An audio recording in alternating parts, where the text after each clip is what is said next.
Am I audible? Good afternoon. Yes, ma'am. Okay. How are you all?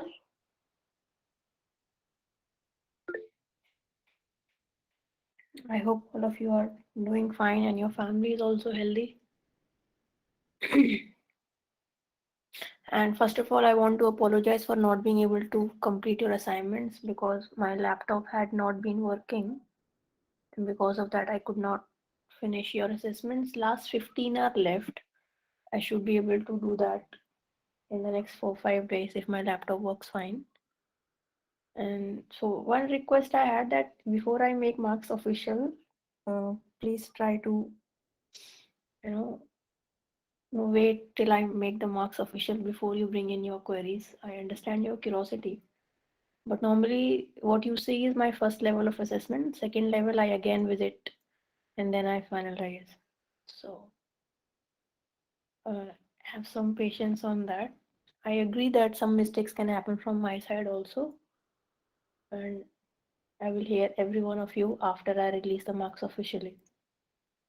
That said, one of the assignments I have not yet posted in the classroom, which is related to competitive analysis. And for this week's class, questionnaire methods, you will again have a group assignment, and this will be your last group assignment. After that, for the remaining marks, we will be going for quizzes. So I will be making quizzes for you for the next set of marks, whatever is remaining, I think 20 or 10, and that you will be able to answer in your own time window of 5 or 6 days.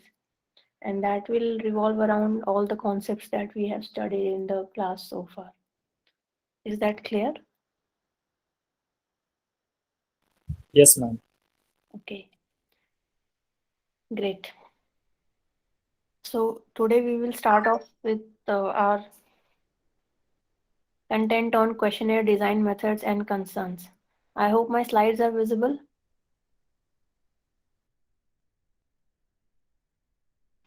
Yes, ma'am.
Yes, ma'am, is coming early just release.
Oh, so sorry. Good afternoon, everyone. I hope I'm audible now. Yes, ma'am, you're audible. Yes, ma'am. Yeah, my PC got actually restarted. There has been some problem with my RAM, so it tends to restart. Anyway, so let's go back to our lecture. The slides are visible. Yes, ma'am. Yes, ma'am. So as we know that when we are talking about any type of business that we are trying to launch again or launch from start, there are certain things that we need to know from our customers or from our existing customers, and in for that we need sometimes the use of questionnaires and survey forms. And as most of you have already explored this aspect in your innovation projects, wherein you form your questionnaires and surveys to understand the perception, opinions, and experiences of the public that will be using your products, services, or people who are related to your vision that you are trying to explore through your idea. So, at times it might come surprising to you that we have to learn how to make questionnaires, but honestly speaking, deciding how to ask questions, which questions to put in the survey form, and what all parameters or information to request from the respondents is an art, much like anything else. So, technically, we should be aware of the nitty gritty of questionnaire designs and methods, and moving forward, how to use that questionnaire. So, in this lecture, I will try to give you a broad overview of how a questionnaire is created, what type of questions can be asked, and what are the things that we must keep in mind when we are designing a questionnaire.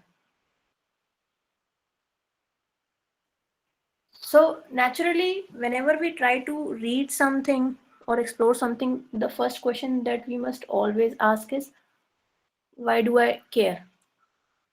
Why do I need to know about questionnaires, or what is the purpose of questionnaires?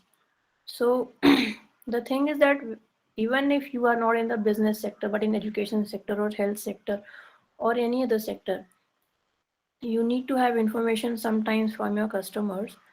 And that is why when you are trying to obtain some kind of information from the public, be it related to their behavior, opinions on certain topics, or experiences with certain products or services, or even policies, if it's a political survey, then we need questionnaires. Now, when we talk about questionnaires, the first thing that comes into mind is, what is the first thing that comes to your mind when you think about questionnaires? Ma'am, what will be my questions and about the different things of my goal and objectives? Right?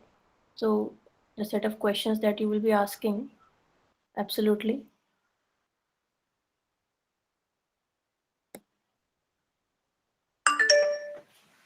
Another thing that we must always keep in mind is that ideally we would like to ask everyone who is using a product about, ideally we would want to launch this questionnaire to everyone who is related, but in real world we always use a sample of the population on which we try our survey. Now, how we identify this sample and how we reach out to this sample is altogether a different challenge, which is also thought a lot while you are trying to launch or even pre-test your questionnaire that we will be discussing later. But as you rightly pointed out, the questions are the most important aspect of a questionnaire. Why? Because imagine if you have taken a good sample who is representative of the population for which you want to identify certain answers.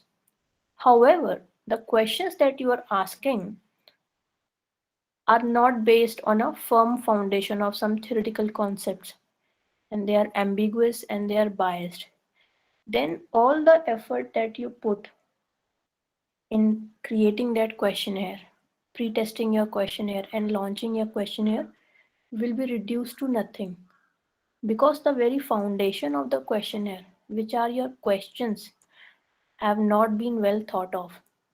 If we do not invest significant amount of time in thinking over the questions that we are going to put in our questionnaire, then we can know that it's a recipe for disaster, because we will not be getting out of it what we ideally want to obtain.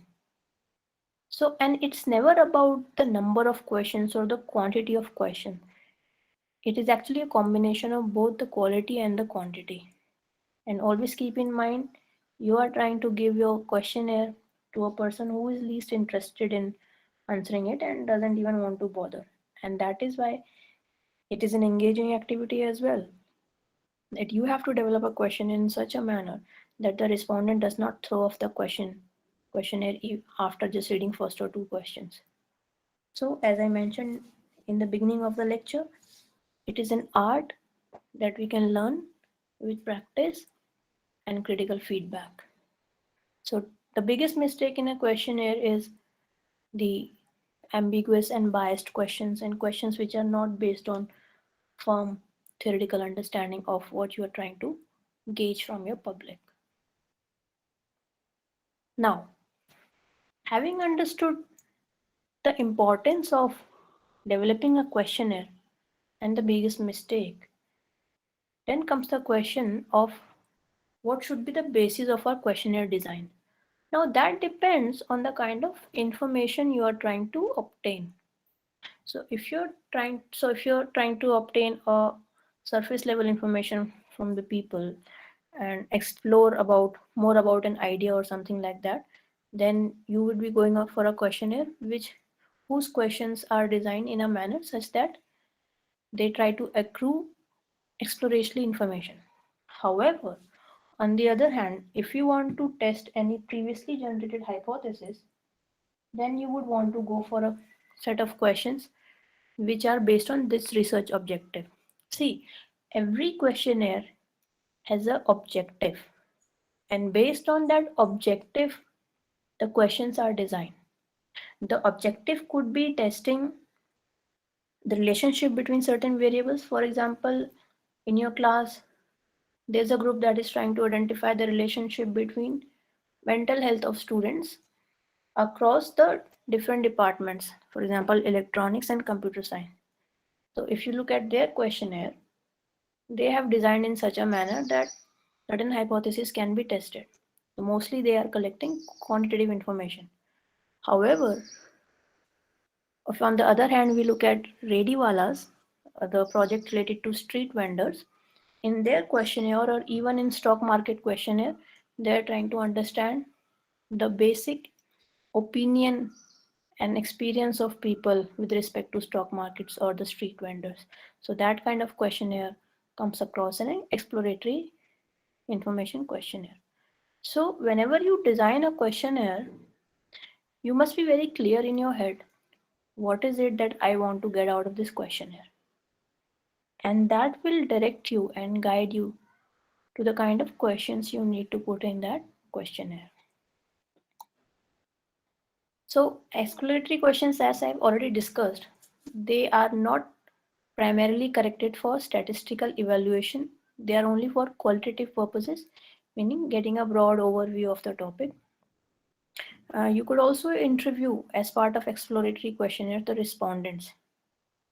For example, if you want to understand how the decisions of the female head of household influences certain decision-making processes, then you could gather a sample of homemakers in your locality and interview them.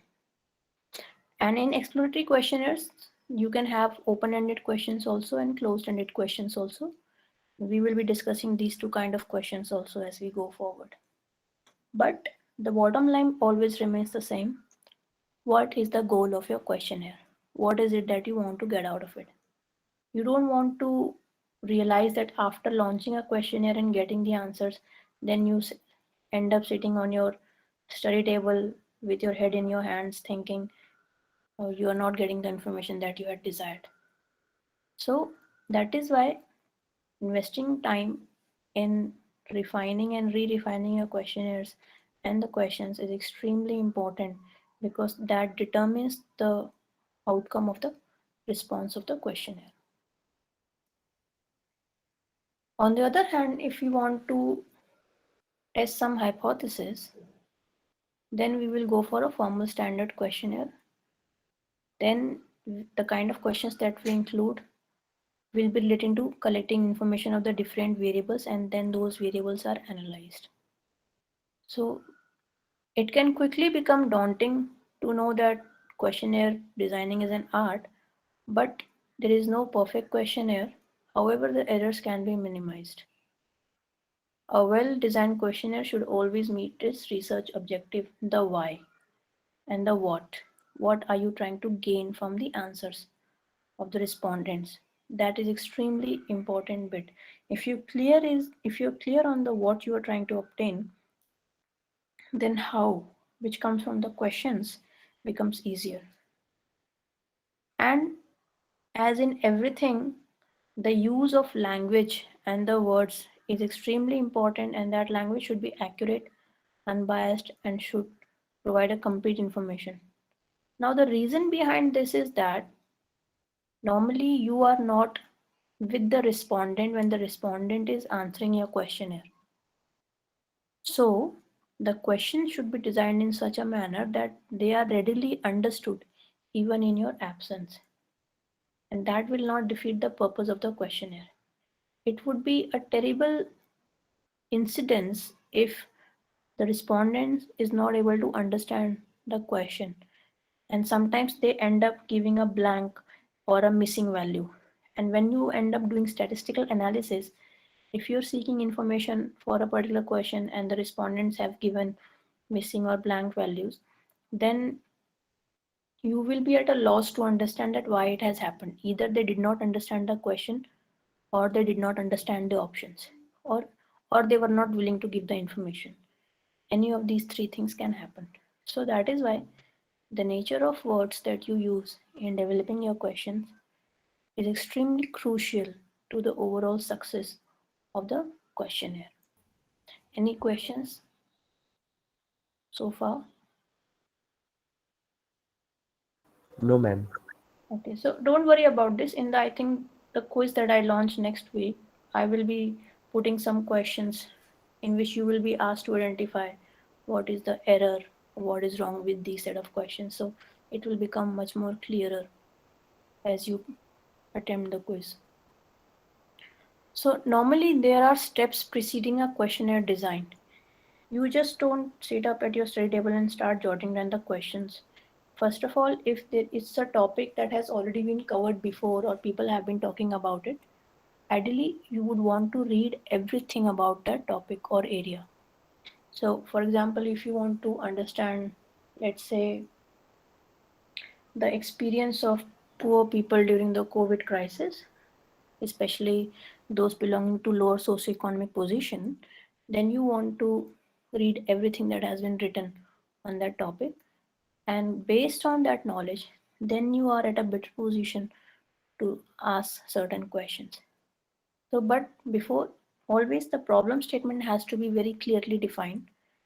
Then you can search for secondary data relevant to the problem. Here the word is marketing problem, but don't just limit a problem to a marketing problem. Think in a broader manner. So it may be a secondary data, or it could be secondary resources from which you get to know what is happening on that particular topic. And then you may want to go for certain exploratory interviews. So normally what happens is, even in research, when you're trying to test a drug or something, even after alpha or beta trials, interviews are done with patients who took those drugs. In those exploratory interviews, the experience of patients is collected, and then that is matched with the quantitative results, and that's how a combined result is obtained.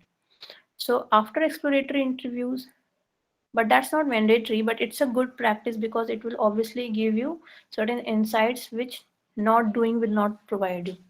So reading about the existing information, doing some interviews with people who are involved, and your own personal experience and that of your colleagues or classmates in this case, having equipped yourself with this amount of knowledge, and remember this is before you are writing questions, then you are at a more strong position to write the specific, precise research objectives.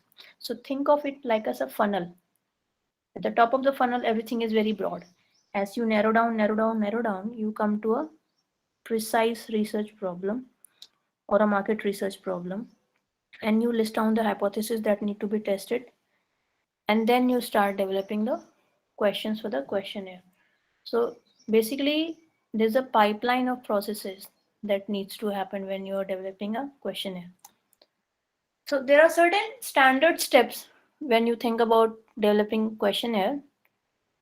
First of all is obviously you need to know what kind of information you want, who are your target respondents, what is the method that you will be using to reach your target respondents, whether it is mail, post, or word of mouth, or snowball sampling. So snowball sampling is, any guesses for what is snowball sampling?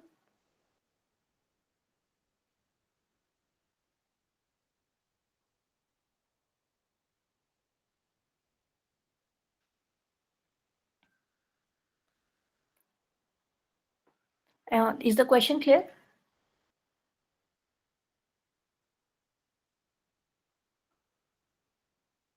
Am I audible? Yes, ma'am, you are audible. Hello. So, Yes, ma'am. Do any of you guys know about snowball sampling? Ma'am, it's like stack of these snowballs means first, then two means connected to each other as a stack of balls. First ball, then pass out two balls, then three means Correct. connecting the samplings from one to another. Correct. So, for example, if I am trying to sample a set of students from IIT Pune, and I ask Vishal, so Vishal becomes my first respondent, and then after the interview, I ask Vishal to name someone else, and he names Nishant Chaudhary, and then Nishant Chaudhary gives me some other name. So this is how the snowball sampling goes into picture. So that is also one of the ways to identify your target respondents. So there are multiple sampling methods also, which comes to questionnaires, but I mean, that we can discuss in some other module. But having said that, we must know what kind of methods we will be using to reach our target respondents. Then deciding on the question content, question wording. The ordering of the questions is also extremely important when you talk about questionnaire development.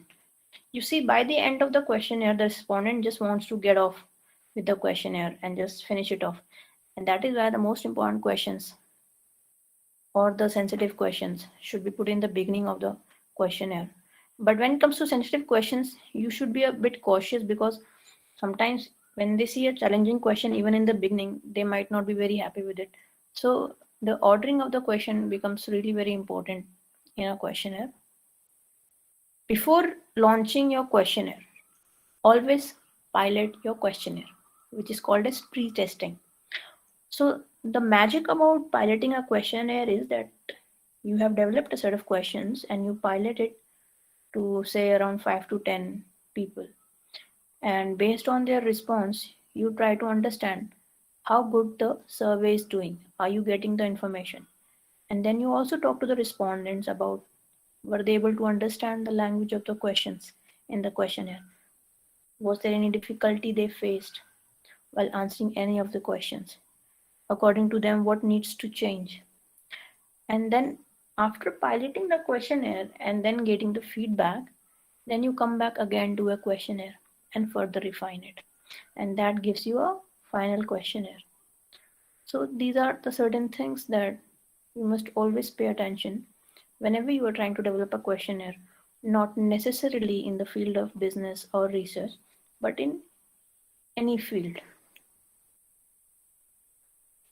So now we will be discussing them one by one. I understand it can be a bit boring for you. So at any step, please stop me and ask any questions. But I assure you that when you will be doing the assignment related to developing a questionnaire, you will be able to appreciate these steps in a much better manner. So as I have repeated again and again, when you decide on the information required, don't just start by writing questions. Gain awareness of the topic. Brainstorm with your team. Try to understand the different factors that you can bring in your questionnaire.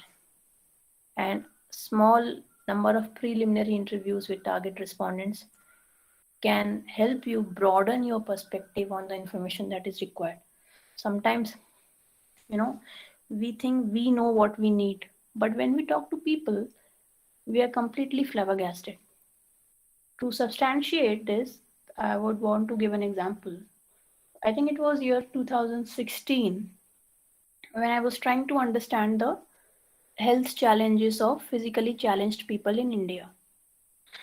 So I had the data and I did the analysis but when I actually went to people to talk to them, and some of them I met in the parks also, and some of them in my in my office, and some of them in the gym. Some of them were quite severely physically challenged. And I, as a researcher, went to them having all these questions in my head about how physical activity is, restricted for them. But when I talked to them, physical activity was not even the topmost concern for these people. Can you guess what was the most important concern for people who were physically challenged and trying to maintain their health? Loneliness. Ma'am, Yes. and they got the sympathy, too much sympathy from the others that they doesn't want. They want to be normal, but others, that means others don't treat them as normal. Yes. So trying to treat them just like anyone else and not, yeah. So turns out that physical health was secondary to them. The kind of health that was primary to them was their psychological health, their mental health.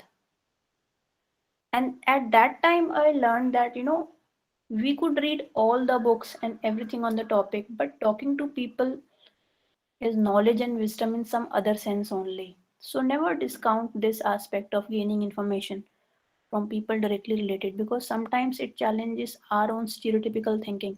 Sometimes it becomes very easy to get, fixated in our own box of thinking. Only when we talk to others who are relevant to our project, be it customers or researchers or human subjects, then we develop a better perspective. And after talking to them, I came back to my research and then I was able to do a better research. So, when you want to understand what kind of information is required, read what has been written, but also talk to at least a handful of people who are directly or indirectly related to the situation. That will really help you. And I'm sure most of you have done this in your innovation projects and you have your own set of insights on this. So when you are ready to make a questionnaire, decide on the information that you want. If you don't decide on that, the efforts will not pay off as much as you would want them to pay off. Second, identify the target or the respondents. So as I mentioned earlier, that we cannot launch our survey. Can you see my cursor on the laptop Yes, ma'am. screen? So, okay. So suppose this green area is the entire population and ideally you would want to survey them and get the information. So this is the, for example, this is all the first year engineering students in India, this green thing. And I want to understand about their mental health during the COVID times. But naturally, I cannot launch my survey to everyone. So I pick out a sample, this yellow thing, which is a representative of the population. Now, the word representative is extremely important. If the sample is not representative of the population, then the data that I obtain from the sample will not be enough to infer about the population. So ultimately what you're trying to do is, here's this population, this is the sample, you launch your survey on the sample, you get some data, you analyze it. It's obviously a probabilistic analysis because it's not deterministic analysis. And then the idea of analyzing the sample is not to tell something about this yellow part. The idea of analyzing this yellow part is to be able to tell something about the green part. I mean, that's the whole point of conducting a survey. What happens when election surveys are conducted? They try to predict which party will win ultimately in the entire area. So that is why when you develop a survey, you should also identify the target respondents. and they should be representative of the population. So if there is over-representation of a particular group and under-representation of a particular group, then your results could be biased no matter how big the sample. So if your sample is of to the order of 5,000, but it is not representative of the population, it may be representing more of white Americans and less of black Americans. So it's not representative. However, in the other situation, if you have a sample of 200, but it's representative of the population, so the population ethnicities is balanced as per the population, then you can be confident that the result coming from the representative sample is more reliable than that coming from a higher data point unrepresentative sample. Hence, it is extremely vital to carefully understand your and identify your target respondents when it comes to questionnaires. Deciding on the question content. So first of all, don't be miser in writing the questionnaires. First, write all the questions that come to your mind after doing a preliminary study of information content. And then question by question, revisit every question and then ask for every question.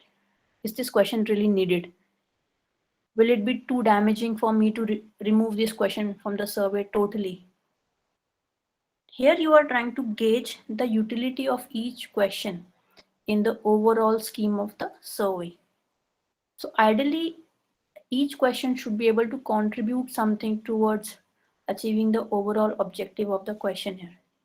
If it's not doing that, then there are reasons for its elimination. No question should be included if the data it gives rise to is directly of use in testing one or more hypotheses you want to test. Ma'am, Yes. sometimes if we as we pick up the questions and that question may be wrong to ask because by influencing from the social media and all the internet content we ask that question, but that question is incorrect to us. As the incident from the IIM, a student asked very wrong question from a great means respected personality about a civil case against him, and when that person became too much angry, he asked that person, that student, that why you ask such a question, from where you get all such information. So she said that all the informations regarding that you are guilty and all these things are on the internet and on Wikipedia everywhere, but there is nothing saying that you are not guilty. And at that day that person even gave the proof that he is not guilty, because it was about the migration of the elephants through his projects and in the south, and he even gave the proof of WHO and all the forest department. So I want to say, ma'am, that sometimes the questions are wrong to ask. So how we can means get that that question is definitely correct, we have to ask, and we don't means how can So we trust? in this case, I think the question was more of controversial in nature. So obviously, the thing is that when you challenge or accuse someone publicly, the natural response of the ego is defensiveness. So nobody would want to be calumniated publicly. So that is why one must be that. Therefore, there is an art of even asking questions without hurting the self-respect of another person. So there are no such wrong or right questions. I would say there is a way of asking questions. Just like journalists ask questions to the political leaders all over the world. Some of the political leaders step out of the interview in between when they cannot take the interview questions. However, certain other leaders can answer questions even though they are very difficult to answer. So I think in the way a question is asked can make it right or wrong, even when the question is about something wrong that has been done by the other party. So again, the content and the language of the question becomes very important, especially when you are asking question in a public forum. Then all the more we have to be very cautious of the language that we are using. So you can ask controversial questions, but use a language such that it is not coming across as an attack. Obviously, when someone is attacked using a questionnaire, the normal response is always defensiveness. Okay, Okay, ma'am. Ma'am, great. Yes, even the time when we are doing the survey will matter, no? absolutely, absolutely. Because, So, ma'am, yeah, ma'am, what personally I'm experiencing is me and my school colleagues are trying to organize a reunion. So okay. we thought of taking a survey, but then also another idea came to our mind that if we do survey right now, each and everyone is going through this COVID crisis. How can we ask it? Yeah, So that's why I thought that yes. even timing should play a major role in it. Timing, yes, timing also plays an important role. So, as in the previous diagram, we saw that in the example that you're giving, you might not be able to get a proper sample for the population, and that is why the information may not be obtained, and that will again defeat the purpose of the questionnaire. So, there are certain parameters, and then again, as I'm saying, because information is influenced by the culture, environment, and the context in which we are living, and all these aspects play a very important role in the launching of the questionnaire or deciding the questionnaire as well. So that's a very important point, Rohan, that you decided to share with all of us. Thank you. Okay, so now coming to question wording. So there are broadly two types of survey questions: closed questions and open-ended questions. Closed questions are easy to answer. So there are a set of questions and the options are already given. Respondents have to just take one response or multiple if there are multiple choice questions. And but the disadvantage is that respondents have to answer only within the specific choices or the options of the questions. They are not free to give a different response unless and until there is an other option attached to it. The advantage is that they don't have to think too much about answering a closed survey question. When it comes to open-ended question, respondent can give his or her response in the way they want to articulate. There are no suggested answers, and but the advantage is that they can openly talk about what they feel about it without getting restricted to certain categories of the answers. The disadvantage is sometimes people are not very fluent in articulating their responses, and as a result of which they might not be able to speak about it. Or sometimes they don't want to do the hard work of thinking about the questions and developing an answers. So that is a disadvantage of open-ended question. For example, what do you like most about Amazon services? Now, if I ask you this question, 150 students might say 150 different things. So that becomes an open-ended question, and naturally the effort required to analyze the answers of open-ended questions is time taking and takes a lot of effort. So a good questionnaire, I'm not saying we'll have both types of questionnaires or questions. Again, it boils down to what is your objective of each question and the objective of the overall questionnaire. If there are certain questions in the survey that cannot be closed-ended, but the information can be gained only in an open-ended manner, then you include those open-ended questions as well. Sometimes in the questionnaire, you might have seen that it starts off with closed-ended. By the ending, there are some open-ended questions which are not mandatory. So they are also a part of a questionnaire. So a few of the examples of closed questions could be, do you use online e-commerce websites? Yes or no.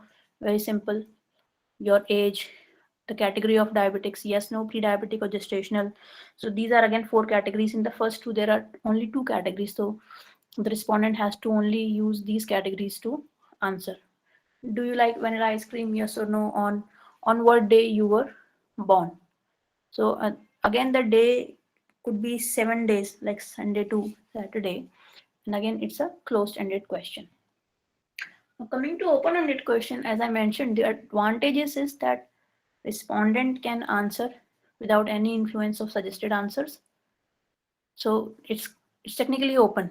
You can throw bullets in whichever direction you can. And the other thing is that in open-ended questions, people reveal answers which are most important to them. So you could get things that you have not anticipated earlier in your options. And that is the advantage of open-ended question. The answers sometimes surprise us in pleasant manner. And that is the advantage of open-ended questions. The disadvantages is that they might find it difficult to articulate their responses. And when the interview is happening, they might forget sometimes important points if not prompted.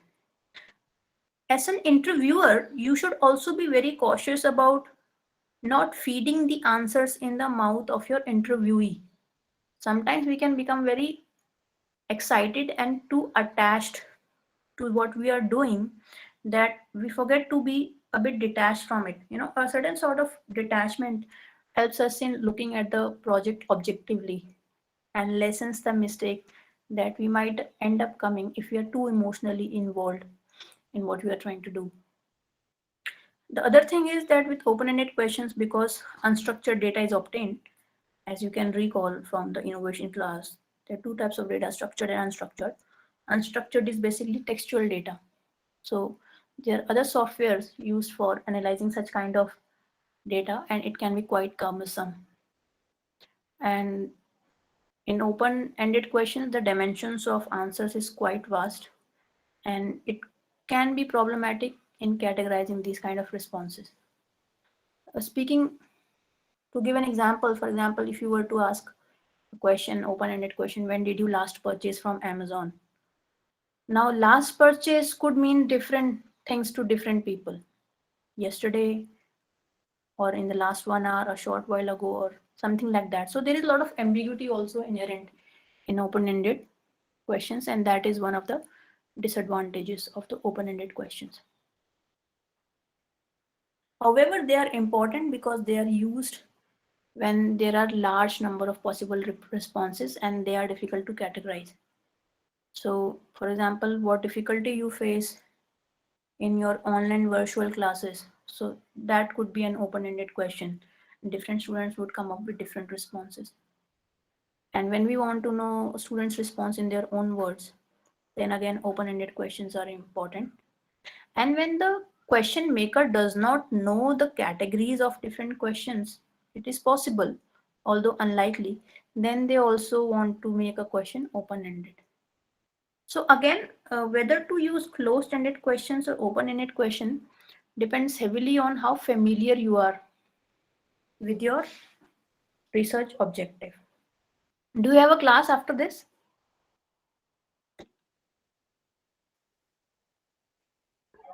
Yes, ma'am. Yes, ma'am. Okay. Great. Yes, ma'am.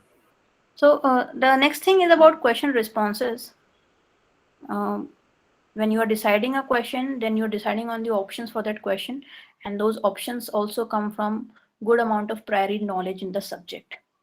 So if we are not well knowledgeable in the field in which we are asking questions, we would struggle in developing question responses. Now, this is a very important topic of ambiguous questions. Even in your presentations, in your innovation, I had pointed out to certain groups about the ambiguity inherent in a question. So let's look at this issue with examples. Never include two items in a questionnaire. So if you ask, do you like the speed and reliability of grocery delivery? Now, technically, it's a closed question with yes and no answers, but you are asking about two things, speed and reliability. Now, you don't know which aspect the customer likes or dislikes. They might like the speed, they won't like reliability, so they answer yes. Or if reliability is more important to them, then they might answer no. So never introduce two elements in the same question. It seems like there are two different questions that you should be asking, one about the speed, one about the reliability, so that the mixing is avoided. The second type of ambiguous question could be, do you regularly order from Amazon? Now, regularly, and again, the options could be yes and no, but regularly for someone might mean once a month, for someone it might mean once a week. Unless you quantify this, unless you clarify what you really mean by the word regularly, then answering it will be very difficult. So that is why pay very close attention to the words you are using. Regularly should be clearly understood on a homogeneous platform from all your respondents. So in this case, it's quite vague and hence ambiguous, and it will be very difficult to analyze the answer or response to this question. So avoid such type of questions. The third type could be, what is your income? Now, income could be a monthly income, annual income, income before taxes, income after taxes, income from a salary, job, or from some business or property dealings. Again, you have to be very specific in the kind of questions you're asking. And normally people don't have a good memory, so it's very difficult to recall something about the past. So try not to ask questions in which they have to scratch their heads too much to answer. For example, 4 years ago, how often did you purchase from Amazon? Now, naturally speaking, it is not too far-fetched to say that mostly they were not purchasing a lot from Amazon, but they might not exactly remember. So ambiguous questions are one of the questions, that can break your questionnaire. And they become clear after pre-testing the questionnaire, because then your respondents will tell you that, hey, I could not understand this question and I found difficulty understanding this question, and hence I could not respond to it properly. And then you will be forced to think, okay, yes, let us refine this question further. Again, question order becomes extremely important. Your opening questions should make the respondent comfortable and willing to answer your questionnaire. It should not intimidate him or her right at the very beginning, because normally we know they are not very interested. We ourselves are not very interested in filling the questionnaire when we have it. So we have to engage them, and the type of questions we ask and the order in which we are asking, believe it or not, can make or break the story. The question flow is also important.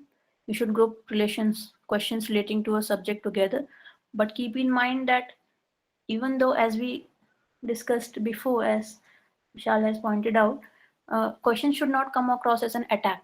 Even if the question is sensitive or could be controversial, the language that you are using could be, polished a bit so that it doesn't attack the person who is answering it. Use a variety of questions. People can get bored very quickly and stressed, so keep them engaged.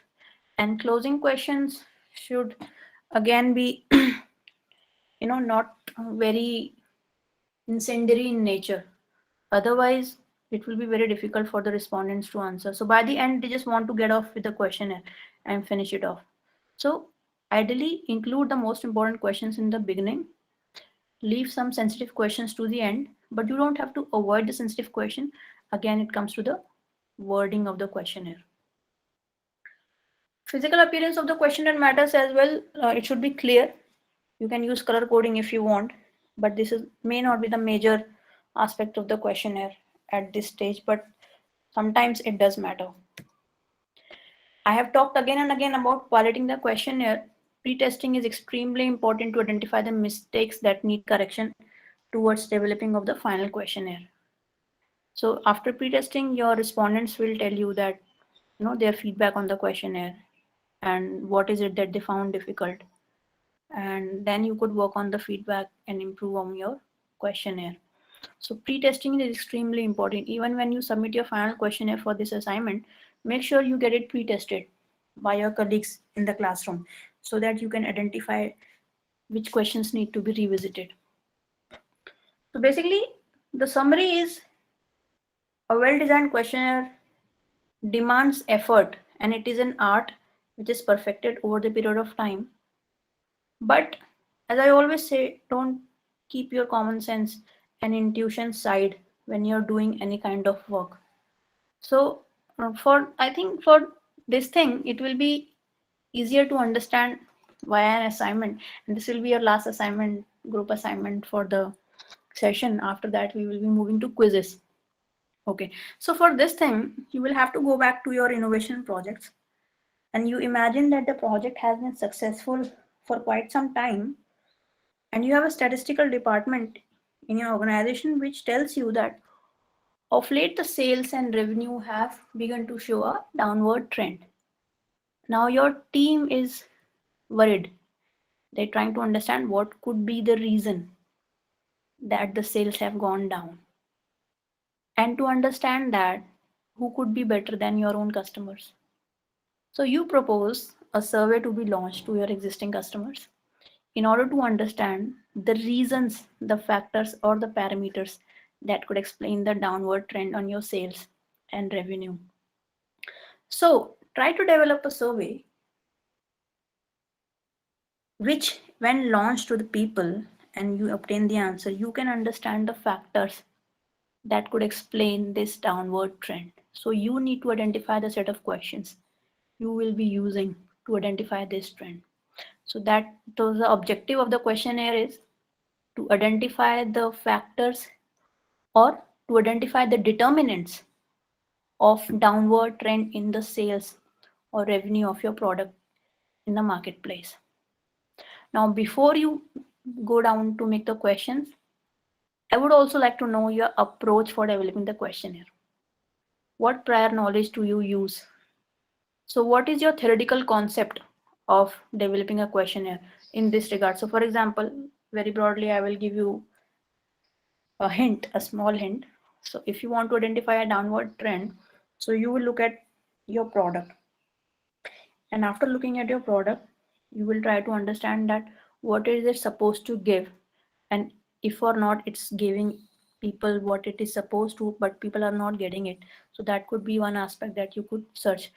The answers, the downward trend could be particular to a particular section of your target market. Maybe it is only about women, maybe it is only about men, maybe it is only about particular age group, maybe it is only about particular demography or particular country, as we had talked in market segment. So, through your questionnaire, after getting the answer, you should be clear that this is the reason behind the downward trend. I'm seeing this in this particular population or is in general. And if we target these particular people with new strategies, then this downward trend could be improved or could be converted. So that should be ideally the output of the answers of your questionnaire, that after getting the answers of the questionnaire, now you have a strategy of how to append this downward trend and to again make your sales smooth. So there is no limit on the number of questions you are asking, but as I again said, as you will be asking for each question, is this question really relevant? I will be asking the same question when I assess your assignments. And make sure you keep into mind all the things that we have discussed in questionnaire development, and then try to arrive at the questions for this assignment. Having said that, if you face any difficulty or are stuck at any moment of time, we can always have a meeting with your group to understand what is the best way to go. So I know you might have expected questionnaire related to customer insights and thing, but here the question is different. The company is already running, but lately the trend is downward. And as the head of your company, you want to understand what could explain this variation. And you go to develop a questionnaire. It can include both closed-ended questions and open-ended questions. So is the assignment clear to all of you? Yes, ma'am. Yes, ma'am. Does it sound exciting or yet another nail? So don't worry, the deadline for this would be, I think, 30th of June, because in the mid of the June, your competitive analysis would be pending. So there's enough time for you to explore on all this. And in the next sessions, the assessments would be quiz based. So this is technically your last group assignment. So that's all from my end. And I will be checking your assignments for the Women Do Not Ask, and we'll be releasing it next week. As I said, I could not do it because of my laptop problems, but then we will be meeting for that discussion also. Ma'am, what will be the syllabus for that quiz next class? Yeah. Quiz? So quiz syllabus would be everything that we have read, and so all the lectures will be combined. Everything that we have studied from the very beginning of the lecture. Yeah. I'll not be asking anything that you are not familiar with. Okay, ma'am. And ma'am, this PPT also please upload it on the class. Yes, I will. And who